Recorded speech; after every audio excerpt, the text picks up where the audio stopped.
అందరికీ Naveen funny creator. ఇవి అంటే ఏంటంటే కొబ్బరికాయలు మనం పల్లెటూరులో చూసే ఉంటారు, మీరు చాలామంది చూడరు కూడా. చూడని వాళ్ళకి ఈ వీడియో ప్రస్తుతం ఏంటంటే కొబ్బరికాయలు మనం కోకోనట్ ఆయిల్ ఎలా తయారు చేసుకుంటారో ఏ విధంగా తయారు చేసుకుంటారో చూపిస్తున్నా, మీరు చూడండి. ఓకేనా? ఈ విధంగా మనం ఏంటంటే ఒక 1 month నుంచి అవి మనం పోజేసుకున్నాం అన్నమాట. చెట్టు నుంచి రాలుతాయి కదండి, అవన్నీ రోజుకు 3 తయారు చేసుకుని అట్లా 250 కాయలు మా డాడీ పోజేసాడనమాట. పోజేసి అన్నీ ఎండలో ఊరబెట్టి ఒక రూమ్లో అవి కట్ చేస్తున్నాం. అట్లా ఈ విధంగా అవుతాయి. మన కొబ్బరికాయ నూనె ఎలా తయారవుతుంది అంటే ఈ విధంగా తయారు చేసుకోవచ్చు అన్నమాట.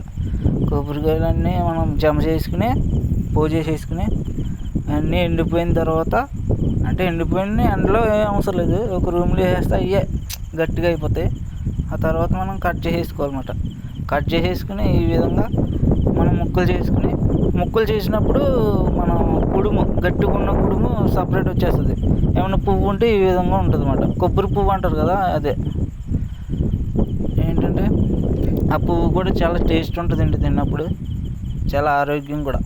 పైకి వెళ్ళి చూద్దాం ఏ విధంగా మనం ముక్కలు చేసుకుని మళ్ళీ ఎండలో పెట్టుకుని బాగా ఎండిన తర్వాత అవి మళ్ళీ తోడేసుకోవాలన్నమాట.